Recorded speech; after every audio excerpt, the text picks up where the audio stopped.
The Joe Rogan Experience. But look, people do what they got to do to stay alive. I mean, that's we're just so fortunate we don't have to do that. You know, you can go to a Crossroads and have a nice vegan meal if you want to. You're not really worried about staying alive anymore. We're worried primarily about people are worried about the environment. They're worried about the health consequences of certain diets and the environmental consequences of certain diets, and these people, this is what I've really gotten into after Chris Kresser was on the podcast recently debunking the game changers when he was talking about the positive net benefits of regenerative farming.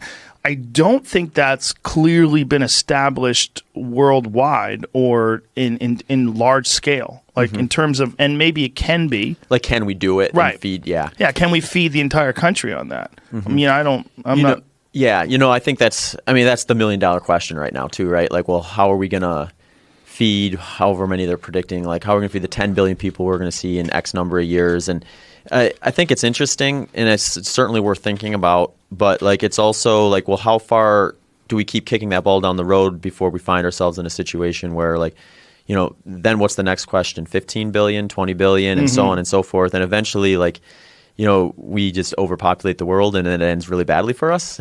Well, diseases usually follow overpopulation. I think the real key for us, I think, is going to be, and I think this is within our lifetime, is going to be lab-created meat. And I think they're really close to doing that. And I think if you have some sort of ethical lab-created nutritious meat where you don't have to worry about suffering or death, if this has been established, then we open up a whole new avenue of exploration, because now you can say, okay, all these people that are vegan for this moral and ethical sort of dilemma that they have with animal agriculture, killing animals, suffering, let's take all that out. Now you can eat lab-created meat that has absolutely no suffering attached to it. Let's find out how healthy things really are. And let's find out how many people stay vegan and how many people revert to more omnivorous diet, which, I mean, this is something that vegans hate to hear, but it is a fact. 84% of people who start a vegan diet quit. Now, is that because of taste? Is that because of, and then there's the argument that, well, people that do it over a long period of time, you get a higher retention rate. That's fine. But 84% still is the number. I mean, it doesn't matter if you get a high retention rate for people that have doing it more than 2 years or more than 3 years. Like, if you stick with it, you can do it. No, they're just more committed. But the reality is 84% quit.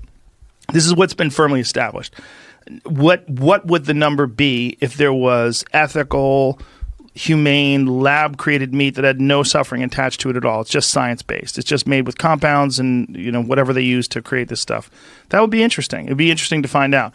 Could we eliminate large-scale animal agriculture in favor of lab-created meat? And what, if any, environmental factors would there be that would be negative that were attached to lab-created meat? Because you got to think, whenever you're making anything, right, industrial, large-scale, you're going to have waste. What is that waste? Can that waste be mitigated? Can they figure out some sort of a way to have some sort of net positive effect where that waste is utilized in some sort of a form where it actually can contribute to the natural processes of soil regeneration and manure and composting and things along those lines? Yeah, no, I think it's interesting, and we're in an interesting time for sure. It'll be interesting to see where they get with that. And